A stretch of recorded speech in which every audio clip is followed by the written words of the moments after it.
നമസ്കാരം. ഞാൻ നിങ്ങളുടെ സ്വന്തം ശരവൺ മഹേശ്വർ.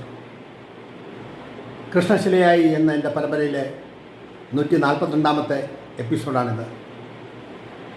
ഇന്ന് ഞാൻ നിങ്ങളോട് പറയുന്നത് പ്രശസ്ത സംവിധായകനും മലയാള ചലച്ചിത്ര രംഗത്തെ പ്രഗത്ഭനുമായ ശ്രീ കുഞ്ചാക്കയെക്കുറിച്ചിട്ടാണ്. വടക്കൻ പാട്ടുകളുടെ ഒരു നീണ്ട നിര തന്നെ സംവിധാനം ചെയ്ത പൊക്കം കുറഞ്ഞ ആ വലിയ മനുഷ്യൻ. ഞാൻ അദ്ദേഹത്തെ പല ചിത്രങ്ങളുടെ ഷൂട്ടിംഗ് വേളയിലും കണ്ടിട്ടുണ്ട്. ആകെ ഒരു തവണയെ ഞാൻ സംസാരിച്ചിട്ടുള്ളൂ. വളരെ സ്നേഹത്തോടെ ഇപ്പോൾ എന്ത് ചെയ്യുന്നു, പഠിക്കുകയാണോ, സിനിമയിൽ അഭിനയിക്കാനൊക്കെ താല്പര്യമുണ്ടോ എന്നൊക്കെ കേട്ടൊരു 5-6 മിനിറ്റ് വെറുതെ അത് പറഞ്ഞു ഇത് പറഞ്ഞു എന്നല്ല, ഒരു 5-6 മിനിറ്റ് സംസാരിച്ച്. അന്ന് ആ സെറ്റിൽ മലയാള സിനിമയിലെ ഒരു നീണ്ട നിര തന്നെയുണ്ട്. ഷൂട്ടിംഗ് വേളയിൽ പ്രേമൻ സീറും കെ പി ഉമ്മറും ഗോവിന്ദൻകുട്ടിയും അടൂർ ഭാസിയും ഉഷാറാണിയും ഉഷാകുമാരിയും സുമിത്രയും കടുവാകുളം ആന്റണിയും മണവാളൻ ജോസഫും, അങ്ങനെ ഒരു ബൃഹത്തായിട്ടുള്ള കലാകാരനെ കൊണ്ട് നിറഞ്ഞ ഒരവസരത്തിലാണ് ഞാനും അവിടെ എത്തിച്ചേരുന്നത്.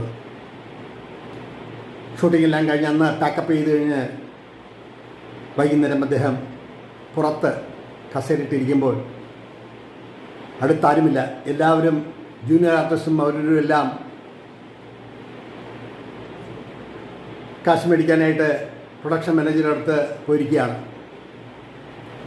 വലിയ സെറ്റൊക്കെ ഇട്ടിരിക്കുന്നു. അതിനകത്ത് കയറി കണ്ടു. സെറ്റൊക്കെ കയറി കണ്ടിട്ട് അദ്ദേഹത്തിൻ്റെ അടുത്ത് വന്നപ്പോൾ അവിടെ ഇരുന്നു.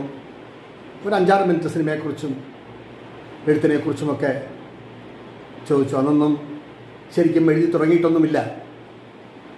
അഭിനയം തലയ്ക്ക് പിടിച്ചിരിക്കുന്ന അവസരത്തിലാണ് ആലപ്പുഴയിലെ ഉദയാശ്രീയിൽ ചെന്ന് ഞാൻ അദ്ദേഹത്തെ കാണുന്നത്. അന്ന്